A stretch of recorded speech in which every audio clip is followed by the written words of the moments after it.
Hello everyone, welcome back. Class 12th accountancy में हम topic पढ़ रहे हैं retirement of the partner. Okay, और इस रिटायरमेंट ऑफ द पार्टनर में प्रीवियस लेक्चर में हमने डिस्कशन किया था treatment of goodwill eight the time of retirement of the partner. अब इस लेक्चर में हम बात करेंगे treatment of accumulated profits, reserves, losses and revaluation of assets and liabilities eight the time of retirement of the partner.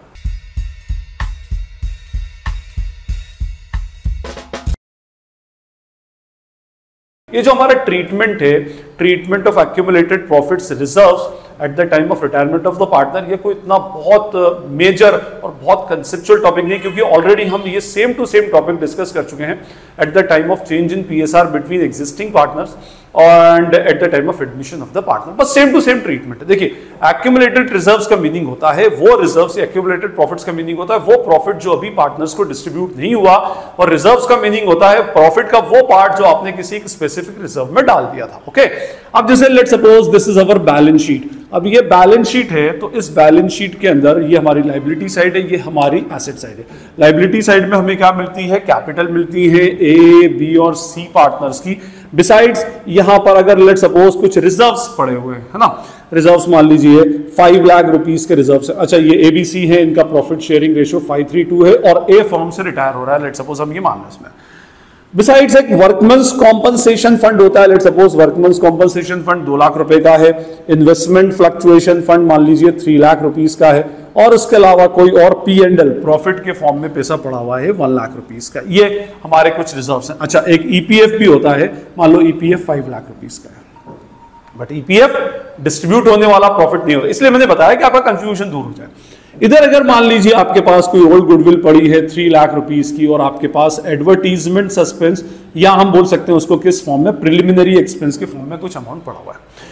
तो देखिए, simple सा एक फंडा इसके अंदर जो हम करते आए हैं कि भाई ये उस टाइम का प्रॉफिट क्रिएटेड है, उस टाइम के रिजर्व्स हैं जब ए, बी और सी तीनों पार्टनर थे, और ये आउट ऑफ द प्रॉफिट बने हैं। मींस इसको बनाने में ए, बी और सी ने तीनों ने अपने प्रॉफिट का सैक्रिफाइस किया है, और वो प्रॉफिट का सैक्रिफाइस किस रेशो में किया है? 5:3:2।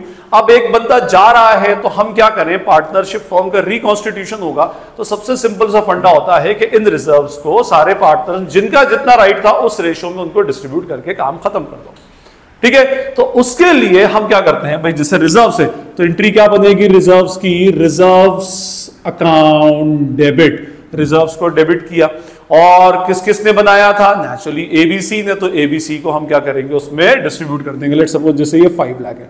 बिसाइड्स P&L है, तो P&L अकाउंट डेबिट, ये अगर मान लीजिए 2 लाख रुपीस का है तो ये भी हम लिखेंगे, और ये डिस्ट्रीब्यूट हो जाएगा between the partners, between to A's capital account, to B's capital account and to what? To C's capital account. ये तीनों पार्टनर्स के बीच में ही अल्टीमेटली डिस्ट्रीब्यूट हो जाएगा in their what? Old ratio, क्योंकि ये पहले जब क्रिएट किया गया था तो आउट ऑफ प्रॉफिट क्रिएट किया गया था, और उसको क्रिएट करने में सारे पार्टनर्स ने अपने प्रॉफिट के शेयर का सैक्रिफाइस किया, और वो प्रॉफिट का शेयर का सैक्रिफाइस उनके ओल्ड रेशियो में था, तो हम उसको अकॉर्डिंगली क्या करेंगे? क्रिएट और उस अकॉर्डिंगली डिस्ट्रीब्यूट कर देंगे। ओके, 2 स्पेशल रिजर्व्स होते हैं, वर्कमेंस कॉम्पनसेशन फंड और investment fluctuation fund.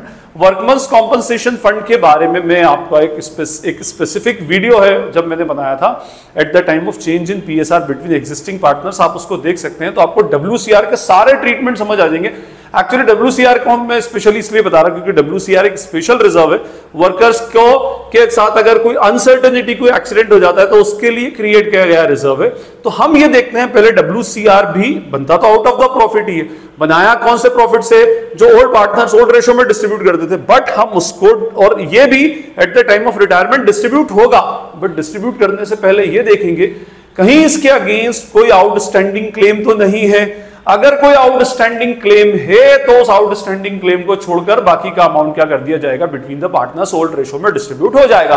Let's suppose आपका WCF यहां पर 2 लाख रुपए का है, और अगर कोई क्लेम नहीं है तो एंट्री क्या हो जाएगी आपकी? WCF account debit to A's capital, to B's capital, to C's capital. बस इसी के साथ भी आप क्लब कर सकते हो उसको। ओके, अगर कोई क्लेम है, जैसे 2 लाख रुपए में से 1,20,000 का क्लेम है, 1,20,000 का क्लेम है, तो हम यहां पर 2 आउटस्टैंडिंग क्लेम ऑन WCR 1,20,000, और 2 लाख में से तो 1,20,000 का क्लेम दे दिया, तो बचा कितना आपके पास? 80,000, तो 80,000 will be distributed between all three partners in their profit sharing ratio, that is 5:3:2। ठीक है, और इसके डिफरेंट ट्रीटमेंट्स हैं। मैं फिर कहूंगा आपके WCR के डिफरेंट ट्रीटमेंट्स के लिए इसका एक डेडिकेटेड लेक्चर है, उसको देखें, आई बटन में उसके लिंक आ रही होगी, आप उसको चेक कर सकते हैं। और चेंज इन PSR वाले टॉपिक की प्ले लिस्ट है, उसमें भी जाकर आप उसको देख सकते हैं। Okay, in the same way we have IFF investment fluctuation fund. Investment fluctuation fund जो होता है ये इन्वेस्टमेंट्स पर होने वाले लॉस के लिए क्रिएट किया जाता है, स्पेशल टाइप का रिजर्व है। अगर लॉस नहीं तो उसको भी डिस्ट्रीब्यूट कर दो। If nothing is mentioned means there is no loss on investment, तो उसको भी डिस्ट्रीब्यूट कर दो। इसके डिस्ट्रीब्यूशन की एंट्री क्या होगी? IFF debit to A to B to C, ये होगी जी आपकी सिंपल एंट्री। और अगर इस पर कोई लॉस है तो पहले वो लॉस इस इन्वेस्टमेंट से इस IFF से क्या होगा? कॉम्पनसेट होगा। Let's suppose IFF is of ₹3 lakh, आपके पास मान लीजिए इन्वेस्टमेंट थे 15 लाख रुपए के, और उन 15 लाख के इन्वेस्टमेंट की वैल्यू रह गई आज 14 lakh. Due to loss 14 lakh rupees की आपकी इसकी वैल्यू रह गई। कितने का लॉस हुआ? 1 लाख रुपए का। तो 3 लाख रुपए में से 1 लाख रुपीस तो पहले उस इन्वेस्टमेंट को राइट ऑफ करने के काम आएंगे, क्योंकि बनाया इसलिए था, जिस पर्पस के लिए बनाया था उस पर्पस को हम पहले यूटिलाइज करेंगे। अब रिमेनिंग अमाउंट कितना है? 2 लाख अनयूटिलाइज्ड है। किसने बनाया था? ओल्ड पार्टनर्स ने। आउट ऑफ द प्रॉफिट, अपने प्रॉफिट को सैक्रिफाइस करके, तो उनके बीच में डिस्ट्रीब्यूट हो जाएगा। तो एंट्री विल बी व्हाट? अगर ऐसे कोई क्लेम है investment IFF debit to investment, इधर 3 लाख आएगा, इधर 1 लाख, और remaining amount 2 lakh will be distributed between AB and C। AB और C के अंदर हम क्या कर देंगे? उसको फाइनली डिस्ट्रीब्यूट कर देंगे। ये हमारा केस है किसका? IFF का। तो लो जी, ये तो हमारी बात हो गई एक्यूमुलेटेड प्रॉफिट्स और रिजर्व्स की। अब हम एसेट साइड पे देखें तो वी हैव 2 लॉसेस। पहले तो एक ओल्ड गुडविल है, और ओल्ड गुडविल के ट्रीटमेंट प्रीवियस लेक्चर में मैं आपको बता चुका हूं कि किस तरह से ओल्ड गुडविल होगी। ओल्ड गुडविल को पहली फुर्सत में आप क्या कर देंगे? राइट ऑफ कर देंगे। और कौन राइट ऑफ करेगा? All partners including what? Retiring partners in their old ratio. उसकी एंट्री क्या बनेगी? A's capital, B's capital, C's capital to goodwill. ये ऐसे एंट्री इसकी बन जाएगी। A's capital debit, B's capital debit, C's capital debit to what? To goodwill. ये entry हमारी बन जाएगी। ठीक है, और जितना भी अमाउंट है 3 लाख है, तो 3 लाख रुपीस को तीनों अपने ओल्ड रेशियो में डिस्ट्रीब्यूट कर देंगे। Now come to next loss.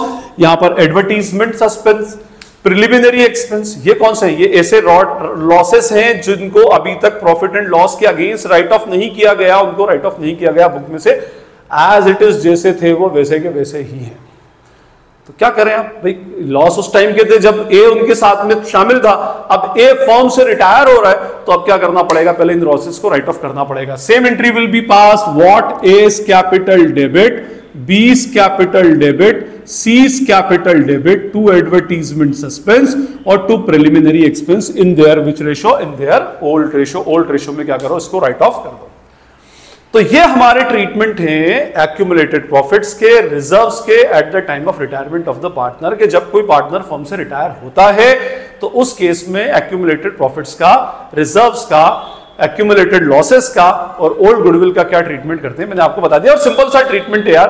क्या करेंगे? इसको हम ओल्ड रेशियो के अंदर सभी पार्टनर्स में डिस्ट्रीब्यूट कर देंगे अगर प्रॉफिट होगा, और अगर लॉसेस है तो ओल्ड रेशियो के अंदर सभी पार्टनर्स में से क्या कर देंगे? फाइनली इसको राइट ऑफ कर देंगे। ओके, तो ये हमारा फर्स्ट पार्ट इसका हुआ। Now come to the revaluation of assets and liabilities. इसमें भी कोई बहुत बड़ा इशू नहीं है। रीवैल्यूएशन अकाउंट का ऑलरेडी एक डेडिकेटेड लेक्चर है, आप उसको देख सकते हैं, और उसके अंदर हमने रीवैल्यूएशन के सारे ट्रीटमेंट कर रखे हैं। मैं फिर से एक बार बता दूं that this account, revaluation account itself is a nominal account. ये अपने आप में कौन सा अकाउंट है? एक नॉमिनल अकाउंट है। नॉमिनल अकाउंट का रूल क्या होता है? Debit all expenses and losses, credit all incomes and gains.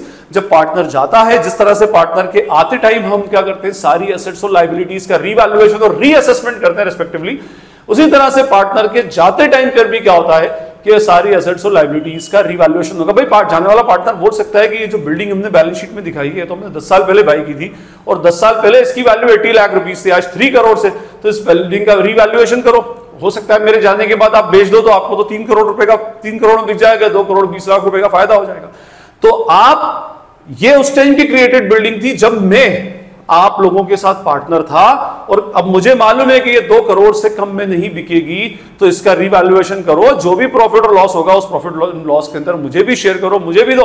उसके बाद आपको जो करना हो, बेचना हो बेच देना, रखना हो रख लेना, मैं तो बोल ही नहीं रहा हूं उसमें। ठीक है, तो इस केस में eight the time of retirement भी पार्टनरशिप फर्म में रीवैल्यूएशन होता है, और सेम टू सेम ट्रीटमेंट है। क्या? अगर आपको किसी ट्रांजेक्शन से प्रॉफिट होता है तो उस केस में रीवैल्यूएशन अकाउंट क्रेडिट होगा और लॉस होता है तो रीवैल्यूएशन अकाउंट डेबिट होगा। लेट्स सपोज बिल्डिंग डिप्रिशिएट हुई, तो बिल्डिंग का डिप्रिसिएशन एक टाइप का लॉस है, तो एंट्री क्या हो जाएगी, revaluation account debit to building. Revaluation को डेबिट क्यों किया, because it is a loss. Building को क्रेडिट क्यों किया, क्योंकि बिल्डिंग की वैल्यू डाउन हो रही है, decrease in asset is credit. जैसे यहां लिख के दिखाता हूं आपको, revaluation account debit to building, ये लॉस के सेंस में डेबिट किया गया और ये माइनस एसेट के सेंस में क्रेडिट किया गया। फाइन, अगर कोई एसेट बढ़ गई, बिल्डिंग की वैल्यू या मशीनरी की वैल्यू, स्टॉक की वैल्यू बढ़ जाएगी, तो एंट्री हम डालेंगे stock account debit to revaluation. Stock को डेबिट क्यों किया, because increase in asset will be debited. Revaluation क्यों, क्रेडिट क्यों किया गया, because revaluation is a nominal account and credit all the incomes and gains के रूल से हमने उसको क्या कर दिया, अल्टीमेटली क्रेडिट कर दिया। फाइनली एक डेबिट और एक क्रेडिट के बाद में हम क्या करेंगे, दोनों का डिफरेंस निकालेंगे और रीवैल्यूएशन के सारे ट्रीटमेंट मैंने स्पेशल लेक्चर के अंदर मैंने कवर किए हैं, उसकी आई बटन आ रहा होगा, उसको भी देख सकते हैं और आप लिंक के अंदर भी देख सकते हैं। और मैंने स्पेशली रीवैल्यूएशन में एक सबसे ज्यादा प्रॉब्लमेटिक एडजस्टमेंट होता है treatment of provision for doubtful debts and bad debts, उसके लिए एक स्पेशल वीडियो अलग से बना के रखी है। उसके अंदर सारे जितने भी पीडीडी के प्रोविजन फॉर डाउटफुल डेट्स के और बैड डेट्स के ट्रीटमेंट हो सकते हैं रिवैल्यूएशन के टाइम पर, वो मैंने कवर किए हैं। आप उसको जरूर देखें तो आपका जो पीडीडी के और बैड डेट्स के जितने भी आपके कंसेप्ट है वो कंसेप्ट भी अल्टीमेटली आपके क्लियर हो जाएंगे। ओके, तो ये हमारा सिंपल सा फंडा है। फिर रिवैल्यूएशन अकाउंट वैसे ही बनता है, पर्टिकुलर्स अमाउंट इस तरह से हम बना लेंगे। तो ये हमारा इस लेक्चर में हमने डिस्कस किया treatment of accumulated profits, reserves and losses. Besides हमने revaluation of assets and liabilities discuss किया। और रिवैल्यूएशन का प्रॉफिट मैं बता दूं आपको कि ये ओल्ड रेशो के अंदर ओल्ड पार्टनर्स में डिस्ट्रीब्यूट होगा। तो आई होप ये ट्रीटमेंट आपको क्लियर हो गया होगा। फिर भी कोई क्वेरी या डाउट लगे तो you are free to ask in the comment section. This is Najeeb Hashmi signing off from Najeeb Hashmi's academy. Thank you.